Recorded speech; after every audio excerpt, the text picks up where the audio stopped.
Stephanie from Late Night Quilter and the Quilter's Planner. I hope you're following along with me, doing free motion quilting skills and practicing during the week.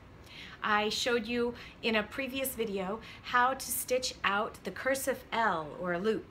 And now today I want to show you the cursive L's cousin, and that is to do L's and E's. So we're going to take our cursive loop and we're going to add a smaller little cursive E next to it. And it really helps if you say out loud to yourself while you're practicing, L-E, L-E. A friend of mine named Mary Beth Krapel, who teaches for Handy Quilter, taught me how helpful it is to actually speak out loud while you're practicing new quilting designs. And I really appreciate that tip.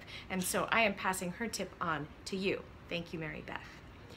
Now, let's get started. I'm going to show you what these look like, and keep in mind that if you add these little cursive L's and E's around a design, they kind of can look like lace, like you've added something frilly, and it can be really pretty. They also have a very whimsical look, perfect for baby quilts.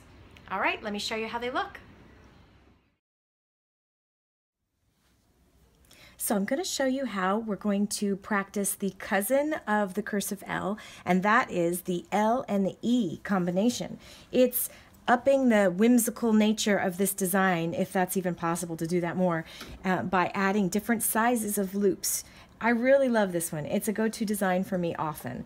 It's easy, it's relaxing to quilt, and it's really pretty. So first we have to drop our thread again. So we drop our needle into the fabric, pull it back out again, and we're going to grab our thread in 2 fingers and swipe it right under the foot, and we'll grab our bobbin. Look, I have a white bobbin thread and a blue top thread.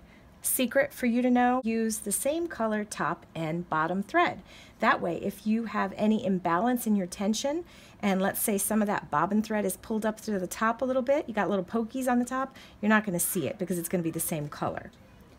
But in this case, we're just practicing. So I'm using different color thread for the top and bottom. No biggie.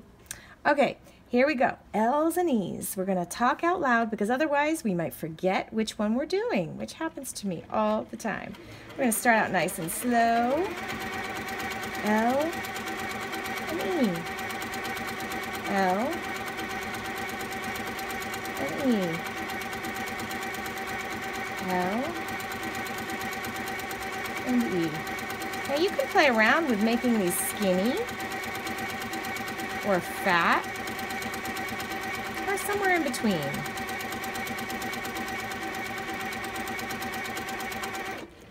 I have to stop and readjust my hands. Ideally, I stop where my lines are crossing, because then when I get started, it's harder to tell where I've done that. But that's not always possible, because this is real life. So sometimes you just stop where you stop, where your body is telling you, ooh, this is awkward. L and E.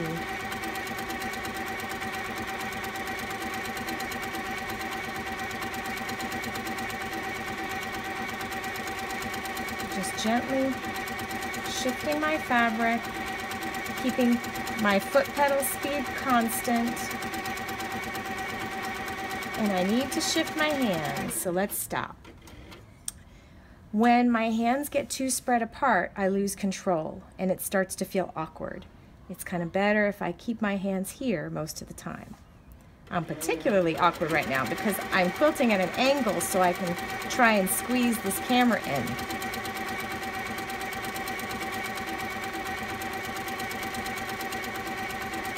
This is a design that you might want to start drawing a little bit before you quilt it out, just so you can get used to the feeling of the different sizes of our loops.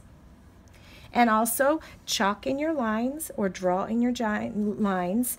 It makes it easier to work on keeping your size a little consistent. Although because this is a whimsical design, I kind of feel like you can get away with doing different sizes, and in the end it's not particularly noticeable, and in fact I think it adds some whimsy to your design. All right, I hope you've enjoyed this one. I look forward to seeing pictures of what you are working on. So share them with me. You can share them in our group, our Facebook group for the Quilter's Planner, or you can share them on Instagram and tag me. Okay, thanks a lot. See you later.